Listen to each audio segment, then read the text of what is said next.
Hey guys, Dr. Berg here. Listen, I have a question.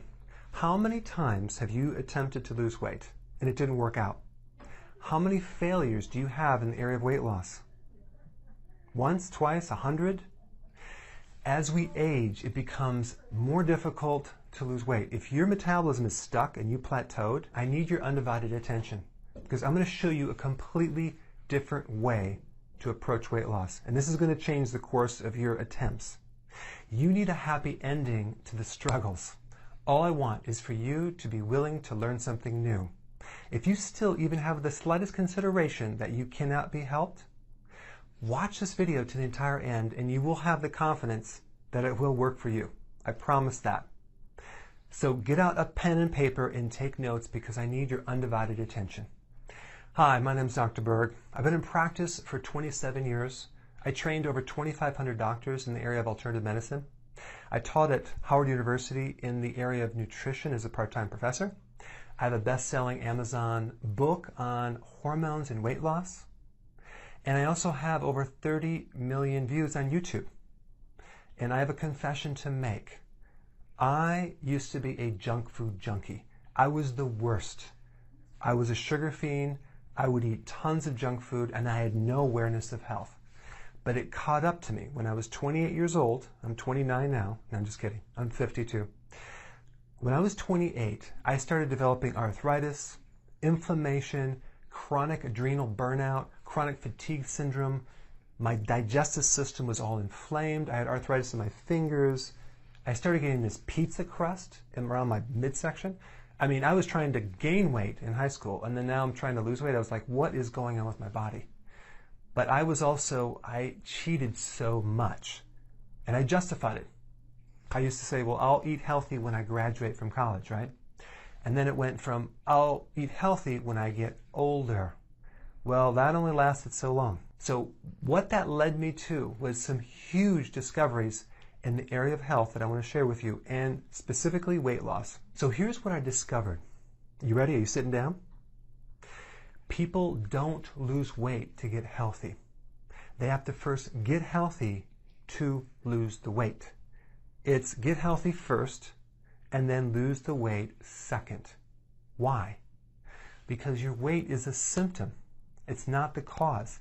It's a symptom of an unhealthy body. Losing weight is actually very unnatural to the body. The body doesn't like to lose weight. It goes against its purpose to survive. So it doesn't like to lose anything. So the weight is the tip of the iceberg. The real thing is something that I'm going to show you next. The reason has to do with a very specific hormone that's holding down your metabolism. There are two sets of hormones. Hormones that make you gain weight and hormones that help you lose weight. Most mainstream advice focuses on the calories, but they ignore the hormone triggers. Instead, they try to stimulate the metabolism. They try to give you an appetite suppressant. They're trying to, do some type of trick to trick your metabolism through some exercise, but that is never going to work. Now, I'm going to show you the secret, but I need your full attention. If you checked out, check back in right now because this is vital. So the hormone that stops you from losing weight is called insulin. A lot of people know this as relating to diabetes, but it has another function, a huge function, and it is the hormone that puts fat not only on your body, but mainly your midsection. It also prevents you from losing weight. It's called the fat storage hormone. And here's what people don't realize.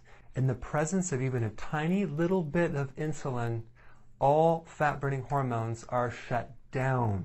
What does that mean? It means that if you were to consume half a glass of juice, a glass of wine, a bagel, even a piece of fruit, if you have a problem with this hormone, you're not going to lose weight for the next 48 hours. So when you see someone with belly fat, you can be 100% sure that that person has too much insulin.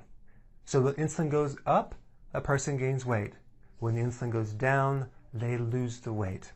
Let's just look at this book called Guyton's Physiology, the authority medical book in every medical school. All aspects of fat metabolism are greatly enhanced in the absence of insulin. So we need to create an absence of insulin to lose weight. based on the information on insulin, you can predict what diet is going to work and which one is not. So if you took the Atkins diet, or Weight Watchers, or paleo, or vegan, or ketogenic, the question is, does any of these lower insulin? Those are the ones that are going to work. Insulin is the switch that determines whether you burn fat or you make fat. So the next question is, what lowers insulin?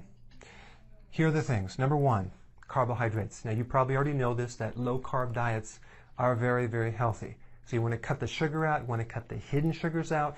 That does include the breads, pasta, cereal, crackers, biscuits, waffles, pancakes, muffins, sodas, juice, alcohol, flavored yogurts, fruits, okay? Most people know that. Some people don't. Number two, avoid combining protein with sugar. So if you were going to go to a restaurant and order a breaded piece of meat, or maybe it's a hot and sweet sour chicken, from a Chinese restaurant, or like a hamburger with the bun, or a hamburger with the fries, or a hamburger with the Coke, that will greatly spike insulin way more than if you eat these separated, okay? Number three, and this is one that people don't realize, lean, low-fat proteins trigger insulin more than fattier proteins. So if you were going to buy like a burger, like some burger meat, and you had 95% versus 85%, and there's more fat, I would go for the fattier meat because fat tends to buffer insulin. Lean protein, specifically protein powders like whey protein, that will spike insulin more. That's a new one. Next one, excessive protein. Large amounts of protein convert to insulin. So the ideal amount of protein is between 3 to 6 ounces. Okay, I hope you're taking notes. Next one, MSG, monosodium glutamate. What is that? That is a chemical that enlarges your taste buds to make the food taste more savory, to make it more delicious than it really is. All the fast food places have MSG in their food. Peruvian chicken, they put MSG, like a ton of it. And so there's MSG in so many foods in the grocery store. But here's the problem. It spikes insulin by 200%. Yeah, I know. So here you are. You consume this food. It tastes really, really good. But then all of a sudden you notice the next day you just gained a bunch of weight because it spikes insulin. Next one is stress. So I wrote a book on body types. So the adrenal body type is the one with the belly fat, and that's triggered by cortisol. That's a stress hormone. But here's the thing. Cortisol doesn't increase the belly fat directly. It works through insulin. So stress increases insulin. Okay? And lastly, too frequent meals, too frequently eating. If you eat too frequently, like 5 to 6 times a day versus 2 or 3 times a day, that's going to spike insulin. Why? Because eating in general increases insulin. I know.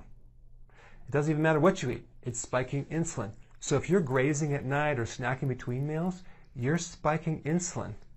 So that's a hidden source of higher levels of insulin. Now, some of you are going to attempt these actions, and you're going to lose weight, but you're not going to fully reach your goal because there's a condition that will prevent you from getting 100% results.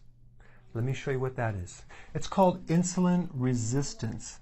Insulin has become dysfunctional. It's become damaged to the point where it doesn't work anymore. The body is resisting it because there's too much of it. So it blocks it. People with insulin resistance have 5 to 7 times more insulin than normal people. So if you were to test someone with insulin resistance, they might have normal blood glucose, but they have very high insulin levels, but the doctors never check that. You would have to test a fasting insulin test, not a fasting glucose test, completely different, right? And insulin resistance is a pre-diabetic state, but a lot of times it will not show up on normal tests until it's too late and you become a diabetic, okay? So now let me show you the symptoms of insulin resistance. So number one, belly fat despite how many sit-ups you do. You cannot lose your belly fat no matter what. Number two, you get plateaued despite eating healthy. Number three, when you eat carbohydrates, you feel better. It reduces your stress. You become less cranky. Number four, you crave sugar and carbs. Number 5, a need for a nap after lunch. Number 6, brain fog, dementia, absent-mindedness. You start lacking the clarity of focus, especially when you don't eat. Number 7, worse eyesight, especially as the day progresses. It's like at night your vision is worse. I mean, think about a diabetic. A diabetic, they go blind. Why? Because the blood sugars are needed to be normalized to actually feed the eye. So since insulin resistance is the pre-diabetic state, you could have vision problems well before diabetes, okay? And it's just bad eyesight. Next one, not satisfied after you eat. You need a little something sweet after you eat. Why? Because the cells are insulin resistant. They're blocking insulin, and so you can't get the fuel in the cells. So the cells are starving, yet you gain only this weight. You become fatter, yet you're starving to death. Next one, the need to urinate in the middle of the night. Wherever the sugar goes, the water goes. So in other words, you might have fluid retention, but you also might be just peeing in the middle of the night once or more than once, and that's a symptom of a pre-diabetic symptom of insulin resistance. Number 10, swollen belly as the day progresses. Do you find that in the morning your stomach is a little bit lower, but at the end of the day it's swole up, or maybe after you eat it just swells up? That's insulin resistance. So you can see insulin creates a lot of problems. Now, there are also dangerous long-term side effects of too much insulin as well. Heart disease, diabetes, as you might already know. A fatty liver comes from too much insulin, especially if the person doesn't eat or drink alcohol. It's coming from the insulin part. High blood pressure is too much insulin. That's why when you actually fix the insulin issue, the blood pressure comes down. High cholesterol, because insulin converts sugar into cholesterol and triglycerides. Stroke has been connected to high levels of insulin. Dementia is little plaquing in the brain that stops the brain from working. And Alzheimer's, amyloid plaques it's called, that comes from too much insulin. So you could see that insulin is the common denominator for so many health problems that go beyond just belly fat. Okay, so the next question is, what do we do? Now, before I get into this, I want you to, if you've checked out, just check back in with me right now, because I need your full attention, because some of you might have brain fog from insulin resistance, okay? So the strategy is very, very backwards. We're not trying to treat a disease. We're not trying to treat weight loss. Medicine, healthcare, really is the management of symptoms. They're not getting you healthy. What's missing in healthcare is the health part. So what we want to do is we want to get you healthy, then lose the weight. We want to get the insulin system healthy. We want to get the hormones healthier so you have a chance to lose weight. So here's the question. Can you do it with food alone? That's a very good question. Maybe if you were to have all organic food that's from fertile soils, that from the farmer's market or the health store, and you can make sure that it's grown on soil that's very, very healthy, you could probably do it. But here's the problem. In the US, the soils are so depleted. In the 1900s, the nutrition content was so much higher in America than it is now. And you can actually research that and find that. I think the USDA RDAs, if you look that up, which I have, like the nutrition was way higher. Now it's depleted because the farmers have not been putting the nutrition back in. Now in Europe, people are thinner than Americans. I believe because their soil is richer, okay, with nutrition. In Africa, the kids, and even Africans, they don't have teeth problems. They don't get cavities. They have perfect bone structure. In America, everyone goes to the dentist every 5 seconds and fills a cavity. That has to do with the richness of the soil. What makes the soil rich is the minerals. The minerals are necessary for vitamins to be made. So the plant can pull the minerals and make certain vitamins. Okay? That's how it works. Your food is only as healthy as the soil it grows on. Let's just take one mineral that insulin is dependent on, and that has to do with this one mineral called potassium. Potassium is something that you need in large quantities. You need 4,700 milligrams every single day. Now you might say, well, I eat a banana a day, so that should be enough, right? Bananas only have 300 milligrams. So how many bananas would it take to equal 4,700 milligrams? If one banana is only 300, that's 15 bananas. You'd have to eat 15 bananas every single day to get your potassium requirement. Let's say avocados. Avocados are high in potassium, right? You still would need 5 avocados every single day. You would need 10 cups of vegetables every single day to get your requirement for potassium. Why is this? That's weird. It has to do with the soils. The soils are so depleted. Welcome to America. You're consuming empty nutrition. Even when you eat the food, remember growing up how the food used to taste really good? Now it's like empty, a tomato. And you go to maybe other countries, it's like rich, it's amazingly delicious. So the point is that this is just one little mineral. So that blew me away when I found that out. But it is the reason why it's causing our endocrine system to suffer and creating massive deficiencies in hormones and glands. So I did some research to find out what ingredient, what remedy that would be grown on organic, nutrient-dense soils that could provide enough nutrition to get us healthy. And this is what I found. Here it is, wheatgrass juice powder. Now why? Because wheatgrass juice powder has some amazing properties. First of all, 1 teaspoon is equivalent to 6 to 10 shots of wheatgrass. Also, it's equivalent to 1 tray of wheatgrass, 12 inches by 20 inches. So 1 teaspoon is equivalent to 1 tray of wheatgrass. It's incredibly concentrated. It's 100% organic. There's no gluten, no GMO, anything, no preservatives. But this is what's cool. It's grown in an ancient seabed. That's an old ocean floor that has all the dried trace minerals, the salts. So when this wheatgrass is grown on that soil, you get incredible properties of minerals that have been pulled up into the plant. Talk about a fertile soil. It's incredible. In fact, the only other place that I know that has that type of soil is where there's like volcanoes, volcanic ash in different parts of the world. But if you go to the health store and buy wheatgrass, it's grown on not even soil, it's grown on a little bit of a fiber. So you don't get near the nutrition. See, the plant breaks down the minerals or the rocks and converts those into a plant-based mineral and makes them 15,000 times smaller than an actual salt or a rock. So they're 100% absorbable. So that's a really cool property. And the other cool thing that's unique about this type of wheatgrass juice that I have is that it uses a special dehydrating process, not even dehydrating, it's called bioactive dehydration, but it's not like the typical high heats.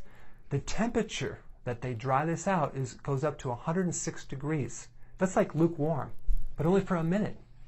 So it's really, when it comes out dry, it's basically raw.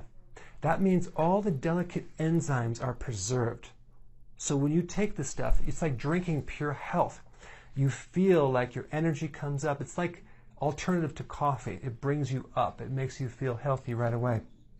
And the other thing is that it's a wheatgrass juice powder. It's not a wheatgrass powder. The juice powder, I mean, think about how much concentrated a juice powder is versus a powder. You're not getting the fiber. You're getting a pure, low glycemic index, low sugar, super concentrated, nutrient-dense, healing material in 1 teaspoon. So it's really convenient. It'll save you time. You don't have to have a juicer. You don't have to clean the juicer, which is a pain in the butt. All you do is take a scoop, mix it with water, shake it, and drink it. Okay? Now recently I've upgraded my wheatgrass to this right here. So what I did is I added a type of organic wheatgrass. It's called kamut. Kamut wheatgrass has additional health benefits. It's loaded with the antioxidant called selenium. It's loaded with amino acids that are even more than regular wheatgrass. It's loaded with healthy fatty acids and a lot of other nutrition as well. And this wheatgrass was originally, this wheat berry was originally used by the Egyptians long ago, and now they're bringing it back. It's quite amazing. Also, I wanted it to taste really delicious, so I added an organic lemon flavor to it. So it's not just plain, it's actually a lemon lime flavor, and also it has a hint of stevia, so it's slightly sweet. Okay, so there's a real refreshing lemon flavor. So there's no aftertaste. It's quite delicious. And it's pretty cost effective, because if you were to get actual wheatgrass in a shot at the health food store, it would be about $2.50. So we're comparing 1 teaspoon, which is 6 to 10 shots of wheatgrass, okay? Which basically, if you bought it in a shot form, it would be $15 to $25. But 1 teaspoon of wheatgrass juice powder is only 50 to 66 cents. So let's see, 66 cents to $25. Let me see which one I want to do. There's also some really good research that supports wheatgrass and even the chlorophyll in wheatgrass in relationship to supporting healthy blood sugars and supporting healthy insulin levels. So here's your next step. Make the decision and click the order button below, and you'll be taken to the checkout page where you can fill out your details. Your first wheatgrass juice powder will be shipped out right away, so you can start taking it as soon as possible. And I'm also going to give you a free shaker bottle as a bonus if you get 3 bottles or 6 bottles. So you can just add water and shake it thoroughly into a smooth drink. And because I didn't add any chemicals to thin the powder, and it's all just pure wheatgrass juice powder, you're going to need this shaker bottle. And if you act now, I'm going to throw in another free bonus. It's my new booklet entitled How to Burn Fat and Fix Your Metabolism. This booklet is the condensed version of all my successful actions in one easy-to-understand summary. And it'll teach you how to get your insulin healthy, how to get your entire body healthy, so you could finally lose the weight and feel great. This is not about cutting calories or starving yourself or even being unsatisfied. You will love these meals. They're delicious, easy to make, and it will produce the results. Let me cover some frequently asked questions. First one, does it have that bitter aftertaste like most wheatgrass juice shots? Sometimes when you consume raw wheatgrass juice, it can have a funny aftertaste. But because of where our wheatgrass is grown and how it's processed, it's very smooth with no aftertaste. And the lemon flavor and the hint of stevia make it amazing. Next one, does it have gluten? No, it's completely 100% gluten-free. Could I substitute this instead of eating vegetables? I recommend you have both. This product is an enhancement to your diet, not a full replacement. Next question, can I mix it with protein powder? Sure, it's not a problem. It might give you a little lemon taste to it. Next question, can I give it to my kids? Absolutely, they will love it. What does it taste like? It tastes like a satisfying, slightly lemon drink. Can I take more than one? Sure, some people take one in the morning and one at night. When is the best time to take it? You can take it anytime, but the feedback that I'm getting is that it'll wake you up in the morning and help calm you down at night. Where can I get the nutritional profile? Go to my website under FAQ and supplements and you'll find it as a download. So what are you waiting for? Let's do it. Click the button below. 50 cents a day is going to be worth how you're going to feel, how healthy you're going to get, and how you're going to look in your clothes. Thank you so much for watching.